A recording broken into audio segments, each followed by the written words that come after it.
Chapter 27. Modal Logic Fun. Never forget, an argument isn't wrong by line 1000. It is wrong by the end of line 1. It is wrong in the first, defining claim it makes. Thomas Stark, Tractatus Logico-Mathematicus. Please peruse closely two formulations of modal logic about the existence of God. While it does point to God's existence, we are interested in the metaphysical implications of an idealistic framework for the world. Listen to the first one, Alvin Plantinga's ontological proof.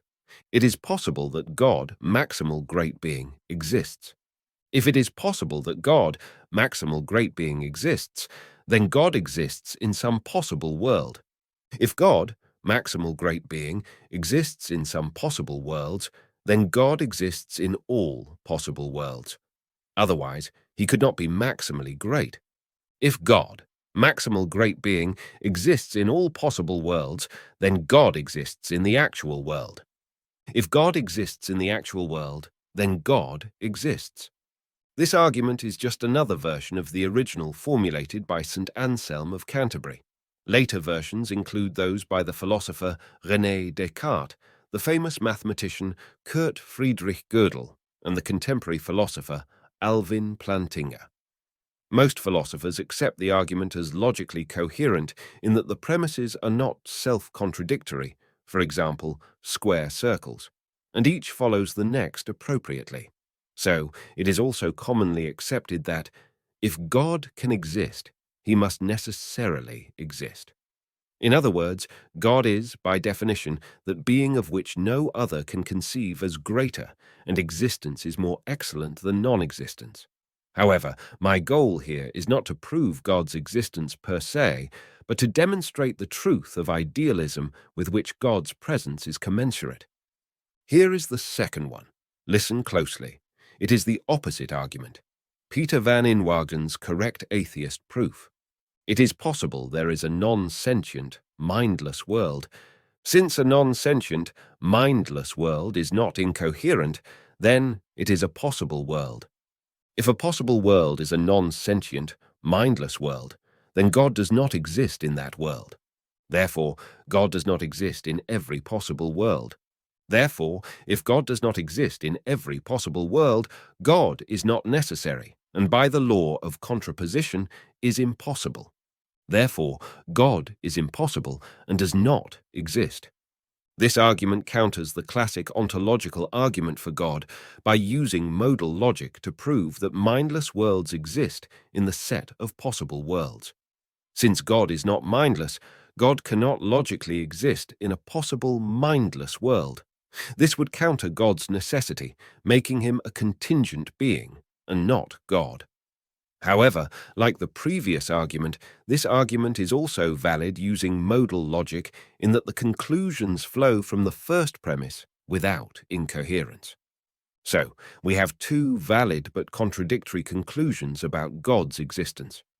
Both may be question-begging, but the purpose of delineating them here is to draw another set of conclusions.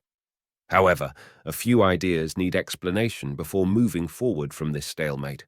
First, understand that the use of world in modal logic is not synonymous with universe, S, but is used as a more general description of undefined worlds. Think of worlds more abstractly. Secondly, modal logic about existence and possibility uses contingent truths and necessary truths. A contingent truth is any true proposition only in some possible worlds, but not others. A necessary truth is one where the proposition is true in all possible worlds. Often, the debate is whether assertions are one or the other. So, it is here with these two arguments about God. Notice that the first argument claims a necessary truth to discount the possibility of any contingency for God, but the latter argument uses contingency to dismiss the option of any necessity for God. The ideas taken together form a paradox because both seem valid. I think this is Bertrand Russell's paradox in set theory when a set contains itself but is also self-contradictory. According to the original set theory, a set can include itself in the set. Russell found a paradox when he considered whether a set of sets that do not contain themselves contains itself. Set theory can be mind-boggling, but the question seems to apply here. A set of all sets that do not contain itself is itself a set, X. Does X also contain itself? If this set, X, does include itself, then it cannot be a set of sets that do not contain itself. On the other hand, if this set, X, does not contain itself, then it does contain itself in the set, and cannot be in the set of sets that do not contain itself. Most people will twist their minds into knots trying to comprehend the paradox, but suffice it to say that it proves that existence talk, an implied set, can be contradictory. The two modal arguments given create one such example of an existential paradox. Set theorists will formulate a set by numerous symbols, but I will use only the following. X is all possible worlds, which means that set X is such that it contains all possible worlds. However, any impossible world is not part of the set, so Plantinga argues that all those worlds in X must have God because he is possible, while Van Inwagen claims all those worlds must not since God is impossible. Since both arguments are coherent but mutually exclusive, the X set is incoherent. That is, since the set contains all possibilities, the set contains itself, as in Russell's paradox. How is this resolved? Here is my argument. Necessary possibility statements trump contingent possibility statements given they contradict within a set. Why would this proposition be valid? It has to do with the meaning of possible. A contingent possibility may only be true until or unless something makes it impossible per the definition of contingency. It is very abstract to think about, but contingent possibilities are, therefore, possibly possible, one step further removed from necessary truths. On the other hand, necessary possibilities would be redundant since their necessity predicates their inclusion in all sets of possible worlds. They would not be possibilities at all, but actualities. Given two contradictory conclusions, the one shown as a necessary possibility is preferred. Of course, all this is predicated on the integrity of which category a statement falls. One may argue that this raises the level of question begging to new heights, and they may very well be correct.